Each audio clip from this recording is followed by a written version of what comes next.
My name is Aria Vance, and 15 years ago, I walked out of my family home in Texas with nothing but a suitcase and a promise to myself that I would never be powerless again. Today, I sit in the penthouse office of Nexus Dynamics, the AI and logistics empire I built from scratch, watching the San Francisco skyline stretch endlessly before me. The irony isn't lost on me that the girl who was once told she'd amount to nothing now controls a company worth hundreds of millions of dollars. But success, I've learned, doesn't erase the past. It just gives you better armor when the past comes calling. The notification sound from my phone cut through the post-meeting silence like a blade. I had just finished closing a deal that would expand Nexus Dynamics into 3 new markets. The kind of negotiation that required every ounce of the steel I'd developed over the years. The executives had filed out, still somewhat intimidated by the woman who had just outmaneuvered them at every turn. I liked it that way.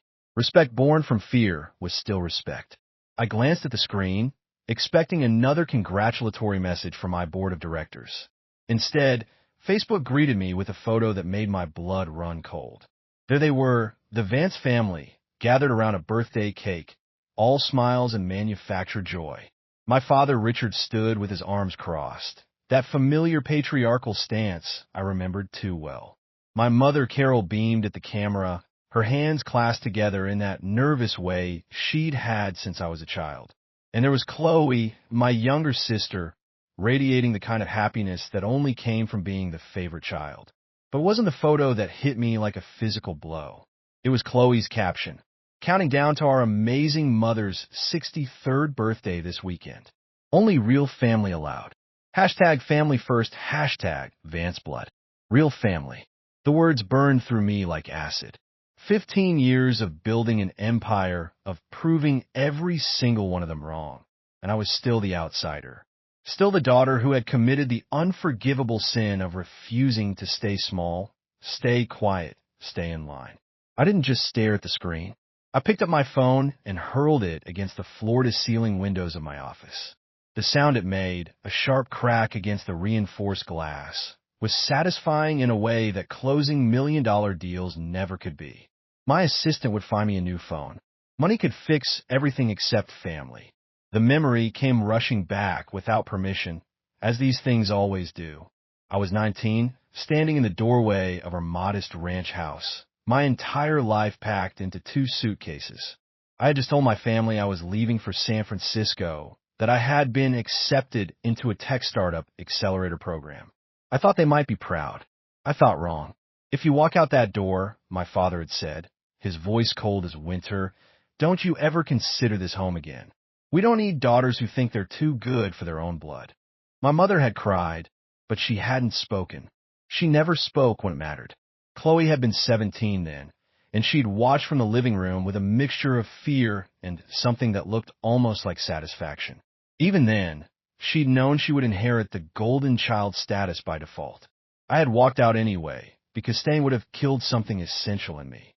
The girl who left that house had dreams bigger than the small Texas town could contain. She also had a scholarship to Berkeley and a job lined up at a logistics startup that would eventually become the foundation for everything I built afterward. The intercom buzzed, pulling me back to the present. MS. Vance? The final candidate for the data analytics director position is here. Liam Carter. I straightened my blazer and composed myself. Emotions were a luxury I couldn't afford during business hours. Send him in. The door opened, and the universe decided to play one of its cruelest jokes. Liam Carter was tall, broad-shouldered, with the kind of honest face that belonged in small towns and family barbecues. He was also, according to the social media research my security team conducted on all potential hires, dating my sister Chloe. For a moment, we both froze. Recognition flickered in his brown eyes, followed by something that might have been embarrassment. I had seen his face in Chloe's Instagram posts, usually accompanied by captions about finding my soulmate and building our future together. He was handsome in that all-American way that probably made my parents love him instantly. MS. Vance, he said, recovering his composure faster than I expected. I should probably mention that I'm aware of our connection. Connection is a strong word, I replied, settling back in my chair with the kind of calm that had taken years to perfect. You're dating my estranged sister. That makes you a complication, not a connection. His resume was impressive. MIT graduate, 5 years at Google, 3 years at a promising startup that had been acquired for a substantial sum. His references were glowing. His technical skills were exactly what Nexus Dynamics needed. The fact that he was sleeping with Chloe was irrelevant to his qualifications. I want to be clear about something, I continued, studying his face for any sign of deception. If I hire you, it will be because you're the best candidate for this position. It won't be because of any misguided attempt to get closer to my family. And it certainly won't be because you think dating a Vance gives you some kind of advantage. I wouldn't want the job under those circumstances, he said, and I believed him. There is something solid about Liam Carter, something that reminded me of the kind of integrity I had hoped to find in my own family years ago. The work here demands absolute loyalty and transparency, I said. Can you handle working in an environment where your personal life might create conflicts of interest? My personal life is my personal life, he replied. My professional capabilities speak for themselves. I'm here because Nexus Dynamics is doing innovative work that excites me, not because of any family drama. I made my decision in that moment, the same way I had made every important decision since leaving Texas, based on logic, merit, and what would serve my company best. You start Monday. HR will handle the details. And Mr. Carter, what happens in this building stays in this building. If that becomes a problem for anyone in your personal life, handle it. After he left, I allowed myself exactly 5 minutes to process what I had just done. Hiring Liam Carter wasn't just a business decision. It was lighting a fuse on a bomb I had been carrying for 15 years. Chloe would see it as another betrayal, another way her successful sister was stealing things that belonged to her. My parents would probably view it as some kind of manipulation. They were all wrong, but that had never stopped them before. My phone buzzed with a text from my assistant about the new device she had ordered. As I waited for it to arrive, I made another decision. I pulled up my laptop and booked a flight to Texas. If my family wanted to play games about who belonged and who didn't, I was ready to end this once and for all.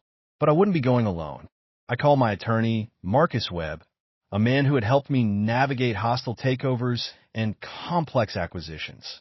Marcus, I need you to prepare for a trip to Texas and bring everything we have on Frank Vance's transportation company.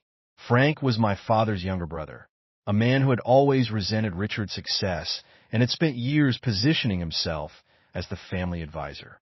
My security team had flagged some irregularities in the financial documents they had been able to access publicly. If my suspicions were correct, Uncle Frank hadn't just been giving bad advice. He had been systematically bleeding my family dry. The flight to Texas gave me time to think about what I was really doing. I wasn't going home for my mother's birthday. I was going to war. But this time, I had weapons my 19-year-old self could never have imagined. Money, power, information, and most importantly, the absolute certainty that I owed them nothing. The restaurant my family had chosen for the celebration was the fanciest place in our small town, which meant cloth napkins and a wine list with more than 3 options. It was a transparent attempt to project an image of prosperity that I suspected was increasingly hollow. Small-town success had always been about appearances rather than substance. I walked through the door at exactly 8 o'clock, not a minute earlier or later. The hostess recognized me immediately, her eyes widening as she took in my tailored suit and the confidence that came with having built an empire. In a town where everyone knew everyone else's business, my transformation from Richard Vance's difficult daughter to Aria Vance, CEO, was the kind of story that got retold at church gatherings and high school reunions. The dining room fell silent as I approached their table. My family sat frozen, like actors who had forgotten their lines. Frank recovered first, his face twisting into the familiar sneer I remembered from childhood. "Well, look who decided to grace us with her presence," he said loud enough for the surrounding tables to hear. "The Silicon Valley princess herself. Come and show off your money to us poor country folk." Richard's face had turned the particular shade of red that meant his blood pressure was spiking. "Nobody invited you here, Arya. I ignored them both and walked directly to my mother, who looked like she was about to cry. I didn't bring flowers or a traditional gift. Instead, I placed a thick manila folder on the table in front of her. "Happy birthday, Mom," I said, my voice carrying across the suddenly quiet restaurant. "I don't have a present for you, but I do have the truth." I opened the folder and spread the documents across the white tablecloth like I was dealing cards in a high-stakes poker game. Bank statements, incorporation documents, loan agreements, and financial records that painted a very clear picture of systematic embezzlement and financial manipulation. "Frank has been stealing from you," I said simply. "His transportation company is bankrupt. He's been using Dad's business as collateral for loans he never intended to repay. Your house is about to be foreclosed on because he convinced you to co-sign for debts that were never legitimate business expenses." The silence that followed was deafening. Richard stared at the papers like they were written in a foreign language. Frank's face had gone from red to white so quickly I thought he might pass out. "You're lying," Frank sputtered, but his voice lacked conviction. "She's making this up to turn us against each other." "The numbers don't lie," I said, pulling out a specific bank statement. "This transfer for $50,000, supposedly for equipment purchases. Except there's no equipment.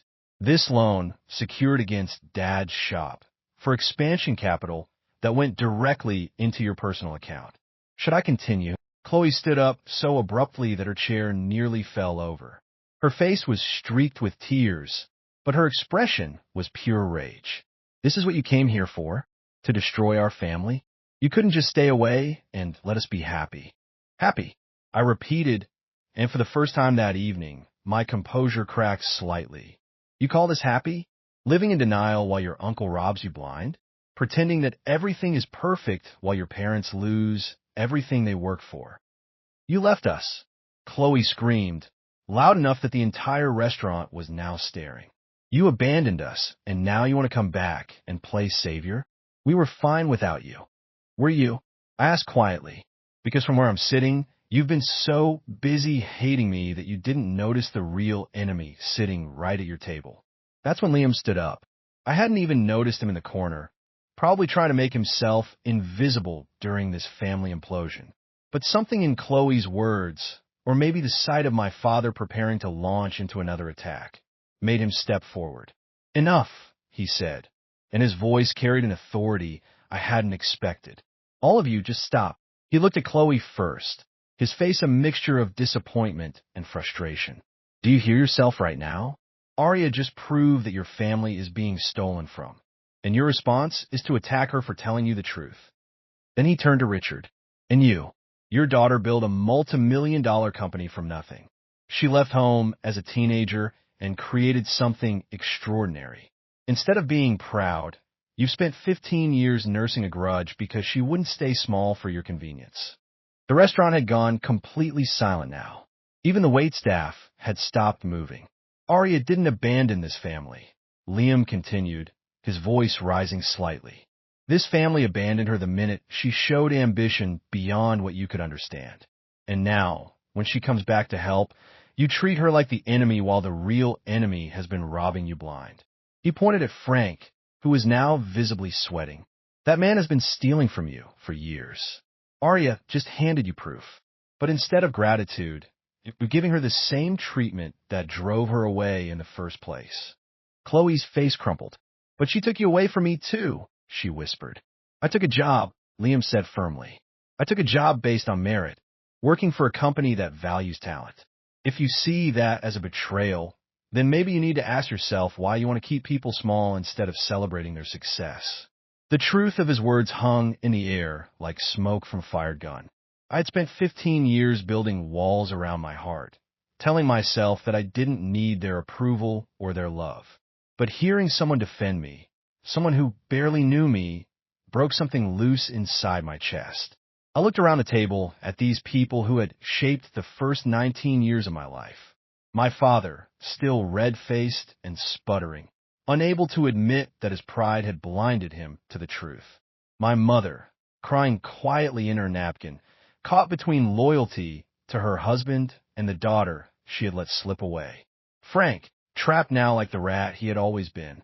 And Chloe, my little sister, who had spent so many years resenting my success that she couldn't see her own potential.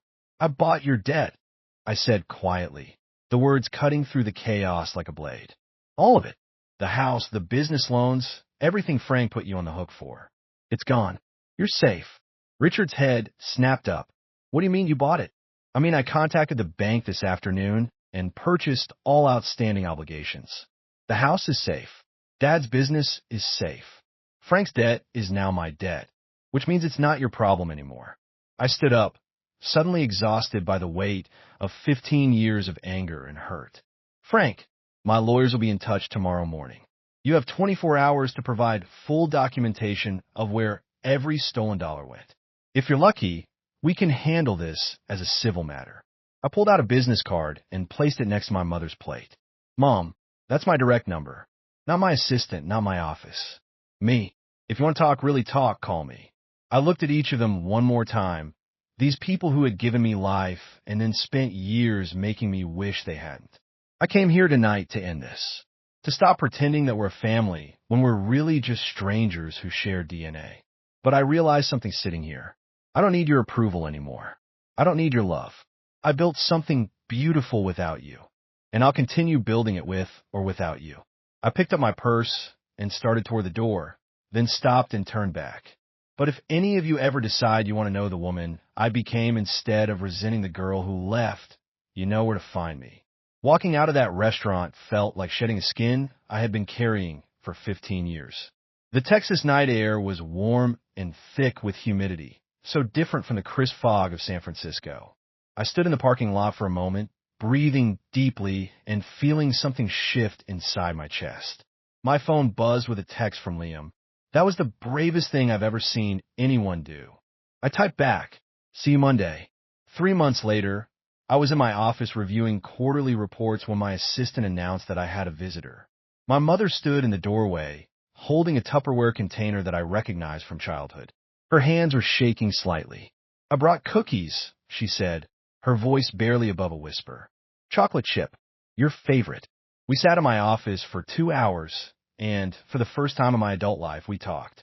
Really talked. She told me about the years of financial stress, about feeling helpless as Frank manipulated my father's pride and good nature. She told me about missing me every single day, but being too scared of Richard's anger to reach out. "I was a coward," she said, tears streaming down her face. "I let him drive you away because it was easier than fighting. I've regretted it every day since." "I know," I said, and I didn't know. My mother had always been a victim of the men in her life, never allowed to have opinions that contradicted theirs. "But you're here now." 2 weeks after that, Chloe called. The conversation was awkward, stilted, full of long pauses and false starts. But she called. "I was jealous," she admitted. "I was so jealous of you that it ate me alive. Everything I did, everything I accomplished felt small next to what you had built. Instead of trying to build something of my own, I just resented you for being everything I thought I couldn't be. Jealousy will kill your happiness," I told her. "Trust me, I know.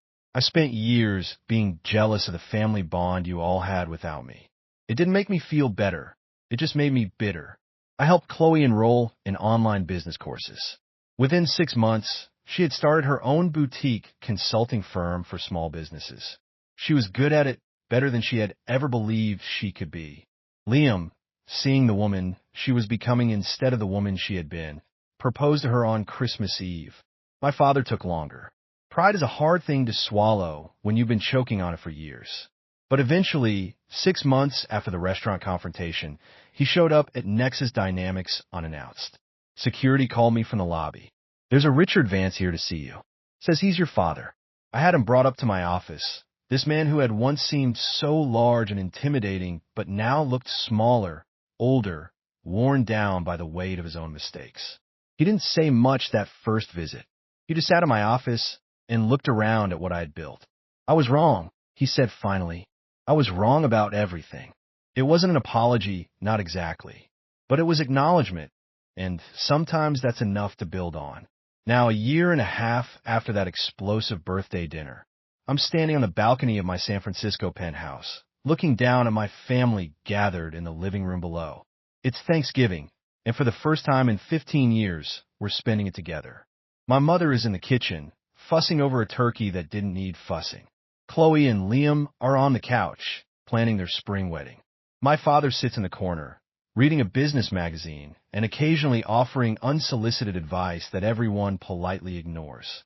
It's not perfect. We're not the Brady Bunch. There are still wounds that haven't fully healed, still conversations we're not ready to have. But it's real in a way that our old family dynamic never was. It's based on choice rather than obligation, on respect rather than fear. Uncle Frank is in federal prison, serving 2 years for fraud.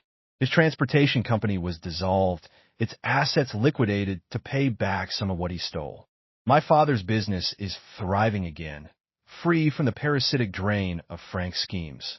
The house is safe, paid off completely as my gift to my parents. I hear laughter from downstairs and smile. I didn't come back to reclaim my place in the family I left behind. That family was built on dysfunction and maintained through manipulation. Instead, I built something new, a family of choice, where love is earned through actions rather than assumed through blood. The girl who walked out of that Texas ranch house 15 years ago thought she had to choose between family and success, between belonging and ambition.